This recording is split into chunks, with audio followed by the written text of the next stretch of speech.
Really loud. Ghana Association of Cattle Farmers wants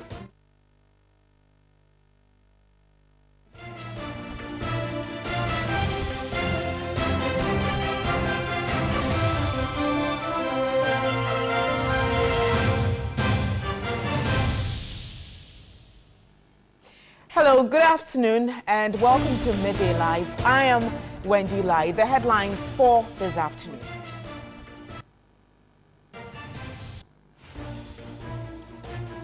Ghana Association of Cattle Farmers wants a law enacted to curtail destruction and deaths that characterize conflicts between Fulani herdsmen and farmers.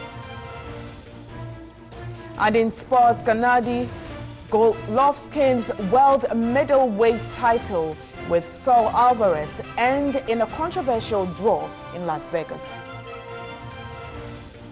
And on the international front, UN Secretary General Antonio Guterres appeals to Myanmar's de facto leader Aung San Suu Kyi to halt army offensive against the Rohingyas.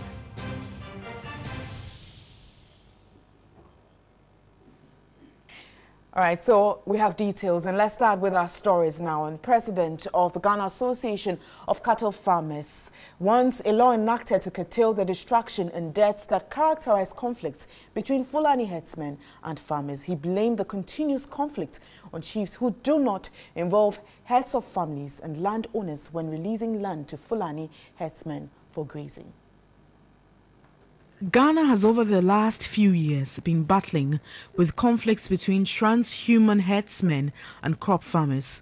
Transhuman herdsmen, often called pastoralists, are one of the most misunderstood, vulnerable and marginalized occupational groups that are often blamed as a source of troubles and violent conflicts across sub-Saharan Africa.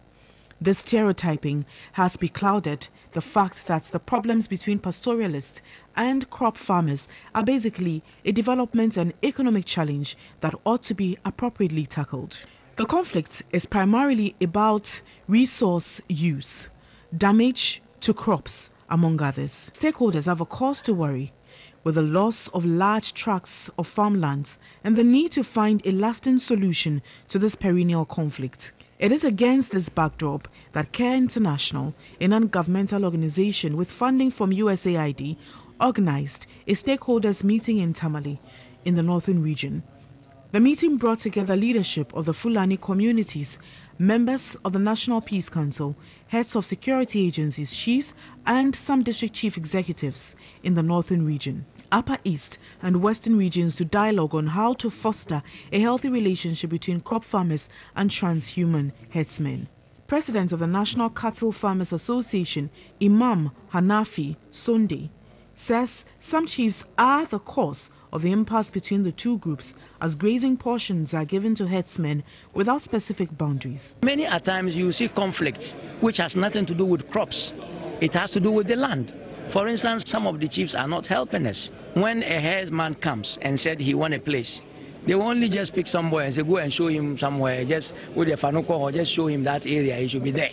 You see, so without any agreement, no specific whether it's 10 acres of land is occupying, for how many years is he going to be there, and most of the times those lands does not even belong to the chief himself. He proposed the building of grazing reserves across the country by government if stakeholders want to end this impasse between the two groups. The chairman of the Cattle Ranching Committee, Dr. Kwame Opong Anani, has reviewed plans to curb the persistent crisis. It is proper that they have to be registered. Anybody entering the country, no matter for whatever the purpose is, has to be registered, and that ought to be done. We need to recognize that the transhuman Fulanis, they are coming here just for pasture and water. So if we make pasture and water available to them, and they also come through recognized, monitored routes and corridors, then they are not going to destroy any crops, and therefore the conflict between them and the farmers are not going to exist. A ranking member of the Agricultural Committee in Parliament and Member of Parliament for Nsuta, Kwame Asafweje, advised it is cheaper and convenient to import fresh livestock from the Sahelian countries than frozen meat from the European countries, thus wants all conflict resolved between the trans-human herdsmen and crop farmers. Let's move to other stories. And President Akufo-Addo has described the liquefied natural gas LNG sale agreement reached between the Ghana National Petroleum Corporation, GNPC, and Gazprom as positive and one that is going to play a very important role in the economic life of Ghana. The deal is expected to add up to 1,000 megawatts to Ghana's power supply and will see the construction of a regasification terminal at Tema. The agreement replaces two signed competing contracts for the same Tema LNG project by the previous John Mahama government, which were both considered overpriced and oversized for Ghana. Now let's go over to Skype and engage with an energy expert, Kojo Poko, and pick his thoughts on this very story. Good afternoon, Kojo, and thanks for your time.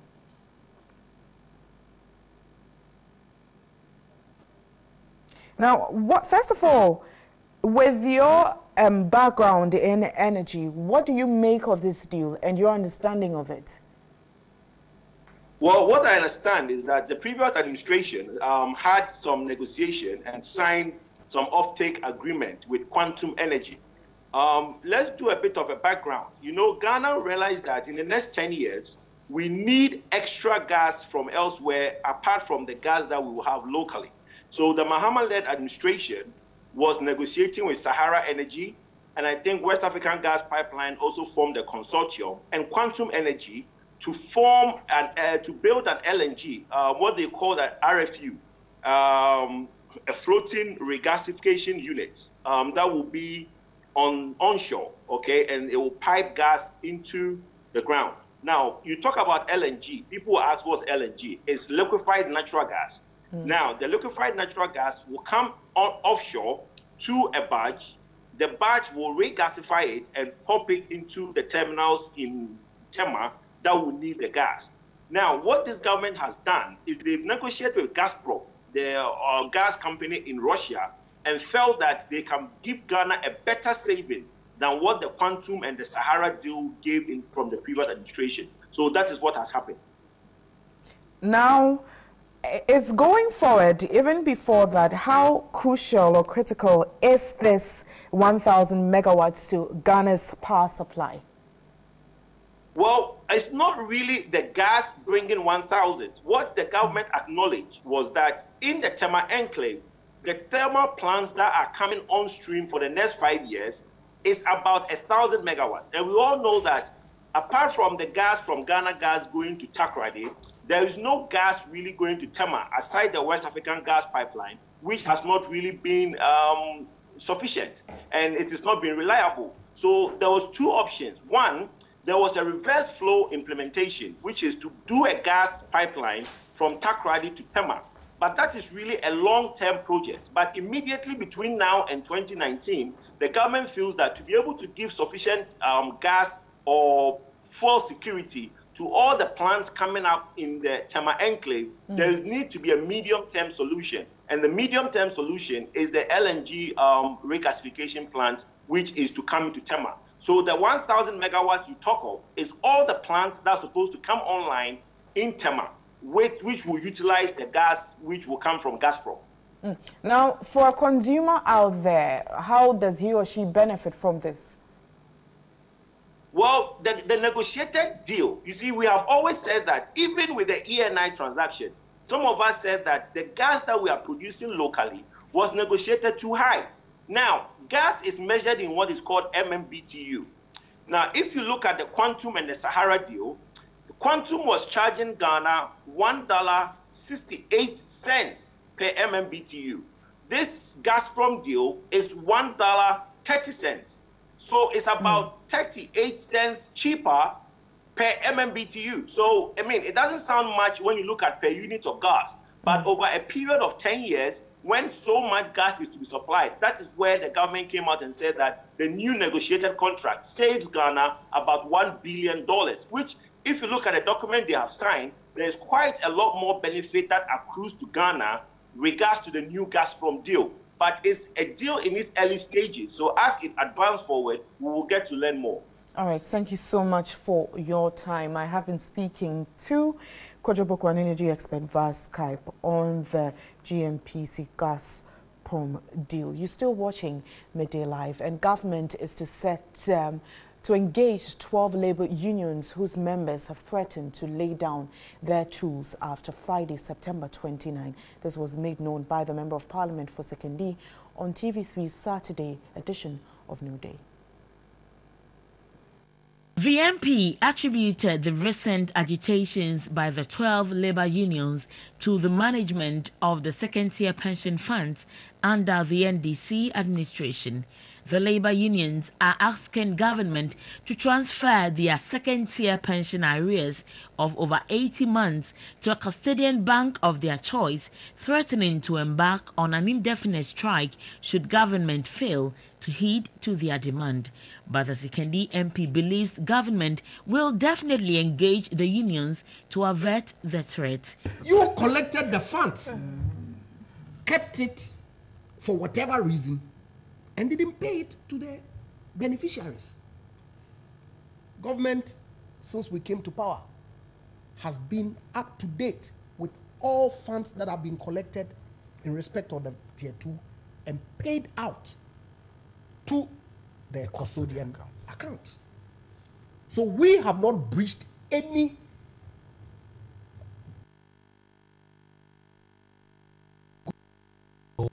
what's left to be done. These are monies that relate to the past years. And my understanding is that government is going to engage them to resolve this matter such that there will not be any labor agitation as they have threatened on the 29th of September. Why the NDC did not pay those monies to them, unfortunately, Dr. Park conveniently is not fully apprised. It's not conveniently. I'm not apprised. But I think we all know. If I were, I would have stated it. Well, for several other matters, you will speak boldly to it, but in respect of this, you will not. So but really, I mean, beyond the engagement, we have a responsibility as a government, if the funds are there, to pay it out. I can indicate to organized labor that this rest assured that government is going to deal with their issue head on, and we'll definitely bring a resolution to this long-standing problem. So can you make guarantees that, can you make some guarantees that the September 29th? Oh, they will definitely be engaged. There won't be, I do not think that there will be a strike on the 29th of September. Government is going to engage them actively to resolve this matter one way or the other. The agitation spanned over 2 years, with the previous government insisting the central bank gives public sector workers more insurance in keeping pension funds than any other bank. With a renewed request, the engagement of the current government, which is 9 months old, is expected to determine whether the unions will prosecute their threat or back down.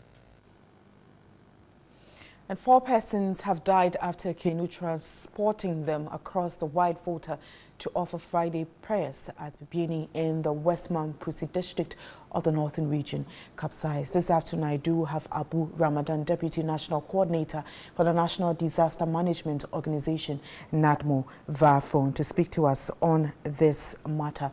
Hello, sir. Thanks for your time.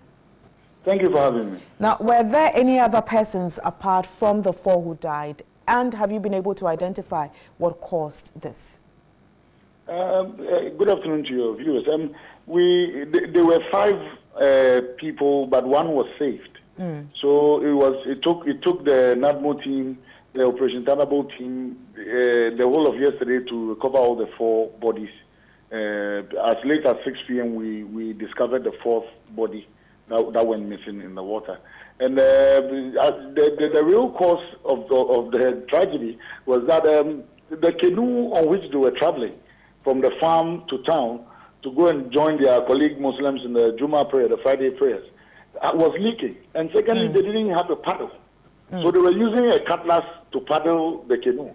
And at some point, there was too much water in the canoe and it capsized and killed the 4. Meaning that they weren't wearing life jackets? They weren't wearing life jackets. But yesterday, NADMO, we issued some life jackets to the community, just as we had done over the last. We've been issuing life jackets to communities that are close to the white votes and the black voter too as well. We're in that process of issuing the life jackets. How many have you given out so far, and how many have you budgeted to give out? So far, we've issued in excess of 150 life jackets to almost about 20 communities. So far, we are proceeding with the exercise. Hopefully, by the end of this week, we hope to cover about 50 communities that are critically in need of the life jackets. Because in some communities, they have already been given life jackets over the years, but others don't have at all. So it's part of our plan. So we are still in the issuing process. We're giving them the life jackets and training them as to how to use them. But have these persons, the deceased, been identified, and have family relations been notified about this? Actually, yesterday, the West Mamprusi District Police Command sent the police medical team when the bodies were recovered, and they conducted their inspection on the bodies, and after handed over to the family. Immediately before 4:35, the 3 bodies had been buried because the police had given permission. They had granted them permission to bury the bodies. So today, I guess by now, the function has been buried too as well. Now, let me take you back to the bit about life jackets and then also education. We know that you've been going around to speak to them about these things, but is it that initially they didn't have access to this? That's why you've mentioned what exactly happened. They didn't have life jackets, but is it that they don't have access to them, or they just don't want to wear the life jackets? That's how come we record some of these incidences. In some cases, they don't have it at all. And in other cases, too, is the issue of getting used to the use of life jackets. You know, the people living there, most of them are farmers. So when you tell them to wear them, they say, "Oh, our farm is just at the river bank." So to wear them and get them, remove them is a long process. So it's just a matter of intensifying the education, and that's why we've been here for over a month now. And that's the exercise we are undertaking to make sure that we get the opinion leaders, the chiefs, to enforce the use of the life jacket while crossing the water at any point in time. And some weeks ago as well, you were in the news doing some education in relation to those living close to the Bagri Dam and the spillage. How far with that process to? We're on it by God's grace. On Tuesday, the Director General will be joining us here, so that we will be leading a team to Burkina Faso, where we'll be visiting the Bagri Dam area to have a first-hand assessment of the situation and make an informed decision as to whether the spillage, because as of now, the water levels along the river banks, when you look at the white water, when you look at the water levels, should there be a spillage, we might not have a huge disaster because the water levels are so low, and the rivers can contain the volumes of water that will come, hopefully. But we still want to go and have a proper assessment of the situation on the ground to make an informed decision. But have residents taken heed to your advice on moving away from those areas? In most areas, farmers have already harvested their crops in readiness so that the water doesn't come and take over the farms and they can't harvest anymore. People have harvested, most of the communities have harvested, and they've moved upland in anticipation of the spillage. So I think the exercise has been successful so far. Thank you so much for your time. I have been speaking to Abu Ramadan, Deputy National Coordinator of the National Disaster Management Organization in charge of operations. To more news, and farmers in Bokun West District of the Upper East region are fast losing thousands of acres of crop farms to drought. It has been 3 weeks of no rain and crops are all drying up. The fall armyworm infestation is also not helping matters. Eva Atiboka's report. It is an agrarian district with farmers cultivating assorted crops. However, the rains came late this year and farmers were months behind the agricultural calendar. They changed over to cultivate fast-yielding maize and climate-smart varieties to counter drought, but they are having a shock of their lives and telling painful and bitter stories. For the whole of August, we received only free supporting rains, and all the crops are wilting, and farmers are in a state of limbo. All the fertilizer applications that we did for the first and second has gone in vain. A serious disaster. We have never experienced this kind of drought for the past 30 years. As you see the crops this way, it's because of the drought. The last time it rained is about 3 weeks now. And because of that, every farmer in this community is a frustrated man. First, it was the fall armyworm, and they managed to recover some crops. But they are again battling a much devastating challenge: drought.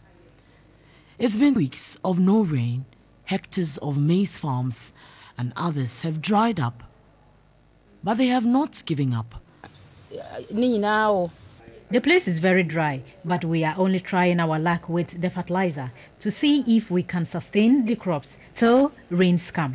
The farmers say the rains for this year have been erratic than ever. The fall armyworms are not merciful either. Even in this state, they are still feeding on the maize crop. The farmers say the situation is seriously pointing to severe food insecurity and overall economic hardship. They want government to construct irrigation facilities they could rely on in times like this. We don't know what we are going to do come this season. If government can fast-track its one village, one dam project so that farmers who had this or experienced this heavy blow in terms of farming can use the dry season farming as an alternative means for survival.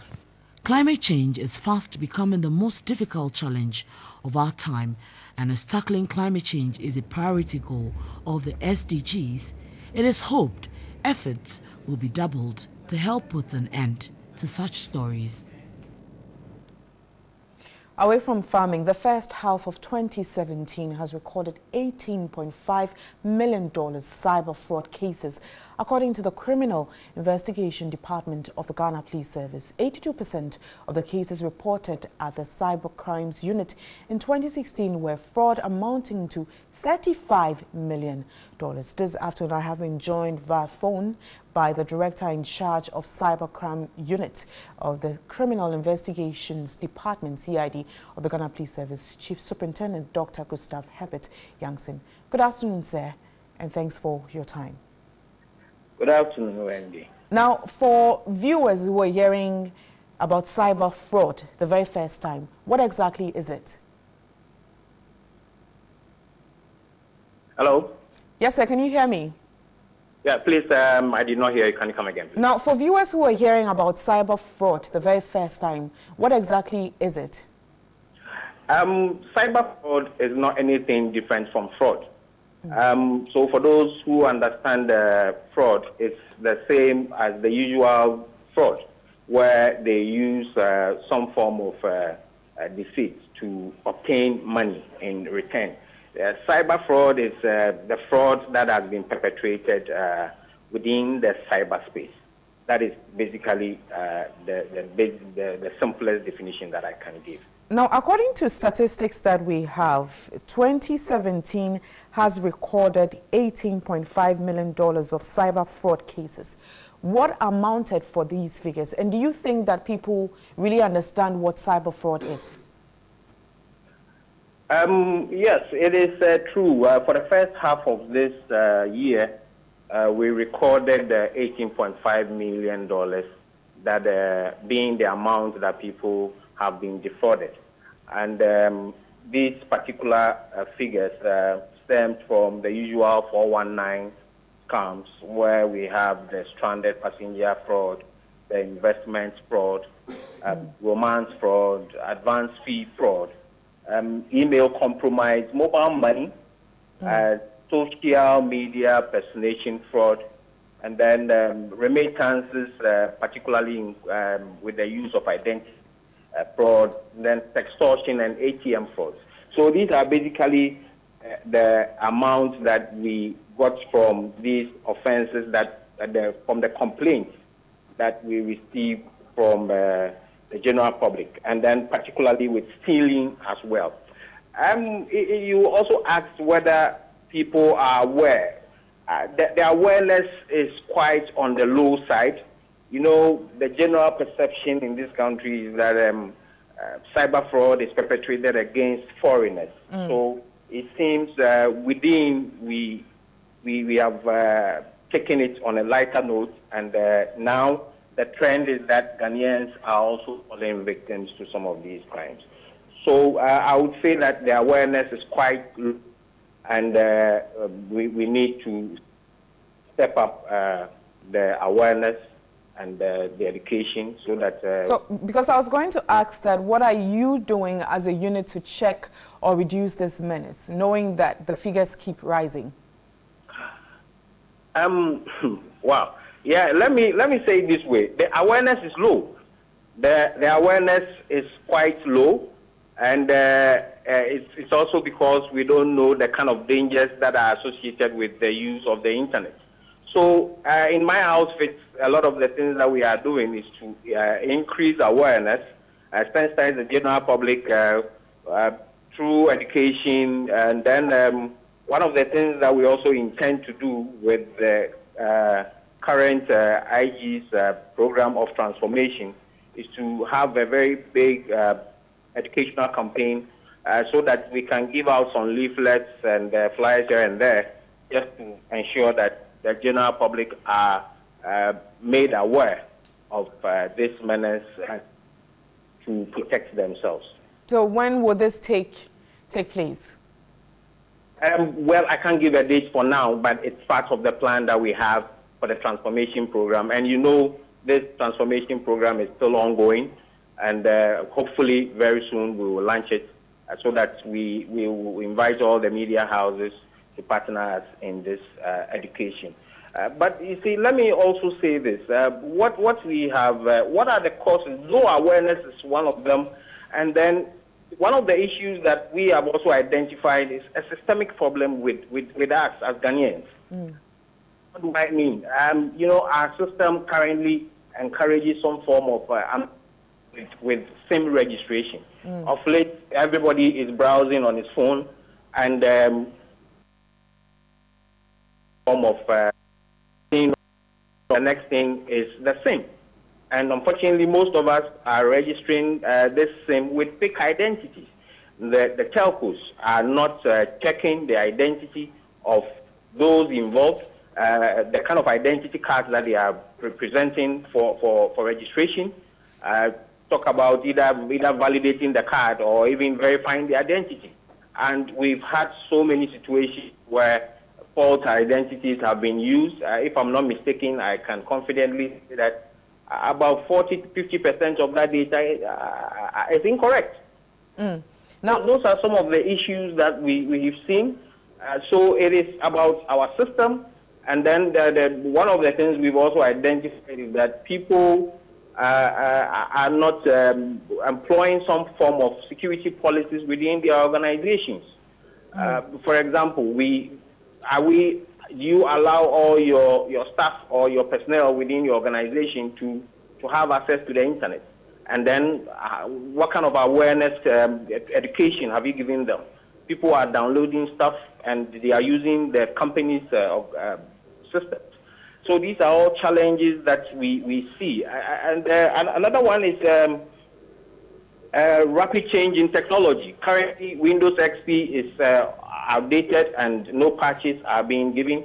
And some companies are still using the Windows XP operating system. So these are all things that, so on the larger scale, awareness is one of the biggest issues that I think we have to deal with. So we are working towards it, and we will we working towards it, and very soon during the campaign launch we will request that TV3 should come and assist. Now, before I let you go, you talked about identity validation and all that. We now have the Ghana card. Now, did your outfit or the police service have an input in all that? And do you think that that will help curb this menace in any way? Sure, it is the only way out.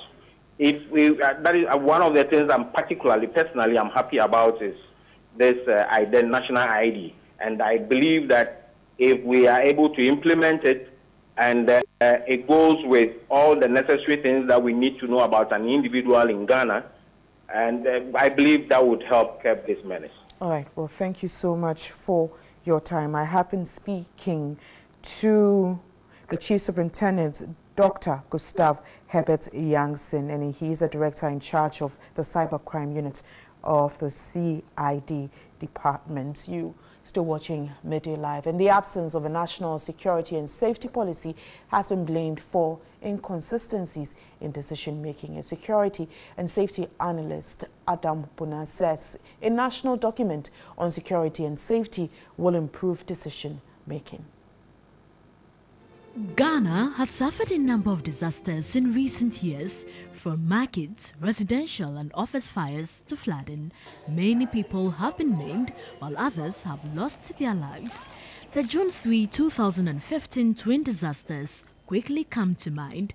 Security is another major concern. Many people have experienced armed robberies and other forms of criminal attacks. The activities of vigilante groups has for years disturbed the peace the public enjoys. In most of these cases, response rates have been questionable. Either they are often uncoordinated or lack professional instincts. A security and safety analyst, Adam Bona, says society has failed to stop these acts due to the absence of a national security and safety policy. The policy will say when you call one number, the other state security actors, such as the police, fire service, all of them are supposed to receive the information so that when there is a need for them to respond, it responds. Adam Bona mentioned the health insurance policy and wondered why no one considers a national security and safety policy key. National security and safety policy. So instead of putting in more resources into security and safety policy, because of the lack of this policy document, resources into the area of security and safety has rather dwindled over the years. Citing the recent Sierra Leone disaster and the ongoing hurricanes in parts of the world, as well as the global threat of terrorism, Adam Bona called on the National Security Minister to make his office relevant by putting together a well-thought-out national security policy to protect and safeguard the country. Now to more, and on health, the Deputy Minister of Health, Kingsley Abuaji-Jedu, wants countries to minimize dependency on donor support and improve on domestic revenue mobilization. He mentioned this at the African Risk Capacity Outbreak and Epidemic Insurance Program here in Accra. The first technical workshop jointly organized by African Risk Capacity and African Centers for Disease Control and Prevention in Accra is to propose strategies and practical mechanisms for disaster and epidemic control to enhance community resilience and preparedness for public health emergencies. This groundbreaking program is an illustration of a complementary approach to tackle public health emergencies. Even though the pilot phase will focus on Uganda and Guinea, the end product and the rollout of the outbreak insurance will be applicable and game-changing to all African countries. Emerging infectious diseases pose an increasing threat to health and development in Africa. The Director General of the Ghana Health Service, Dr. Anthony Nsiasari, was confident the program is a complementary approach to tackle an increasing threat to health and development in Africa. The Director General of the Ghana Health Service, Dr. Anthony Nsiasari, was confident the program is a complementary approach to tackle public health emergencies before they get out of control. Slow and unpredictable funding amplifies both the risk and the impact of outbreaks, as evidenced by the Ebola outbreak in West Africa. We need to always have proper strategies for responding, build our health systems, and indeed have mechanisms that will allow us to identify and deploy funding as quickly as possible. African Risk Capacity Agency is a specialized agency of the African Union, AU, governed by and working with EU member states to improve their capacities to help better plan, prepare and respond to natural disasters and protect the food security of their vulnerable populations. They're hoping that late 2018, early 2019, there will be a continental-wide insurance program for health outbreaks and epidemics that countries can buy into. She was born blind, deaf, and her speech was impaired at age 10. Yet she's leaving no stone unturned in her quest to achieve higher heights in education.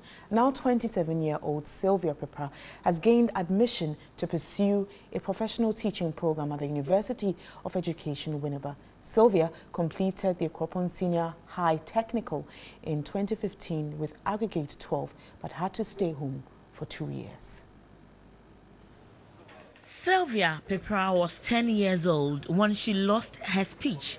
In addition to the hearing and visual impairment, her helpless single mother, who had to bear all the difficult moments after Sylvia's father abandoned them, later sent her to the Ekropon Demonstration School for the Deaf.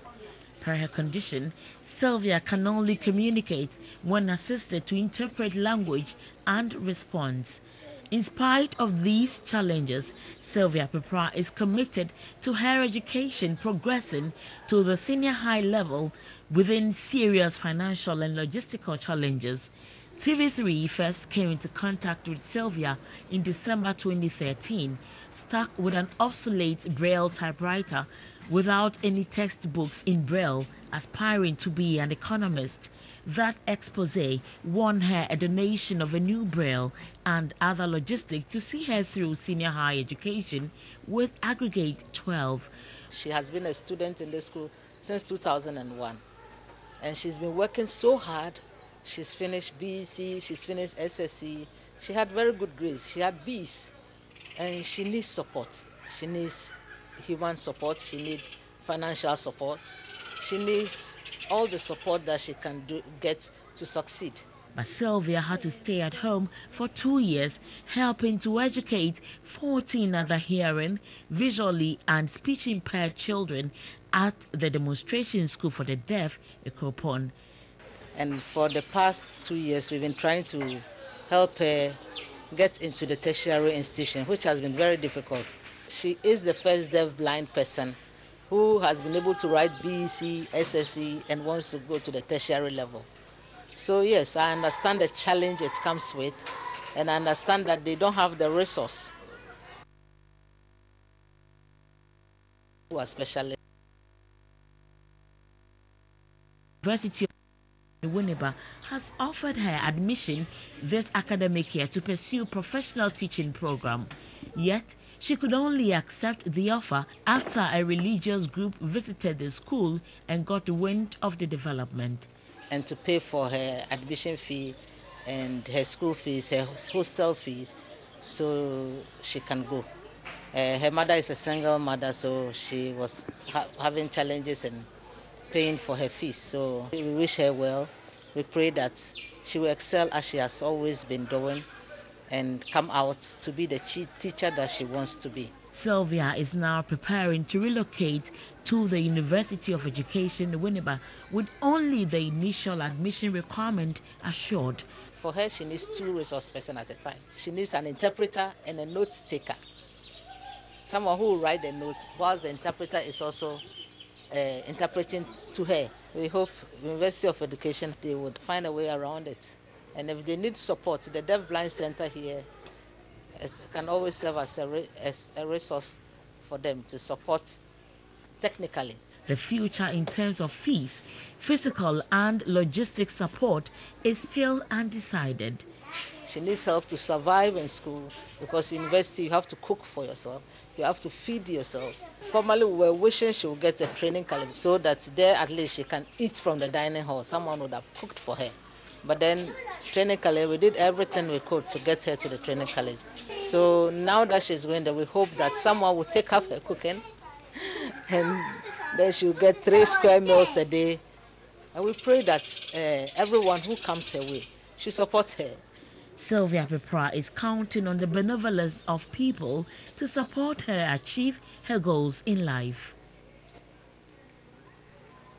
Right, congratulations to Sylvia. And if you have been touched by her story, remember you can always support her and sending your donations as well. You're still watching Midday Live. We have more.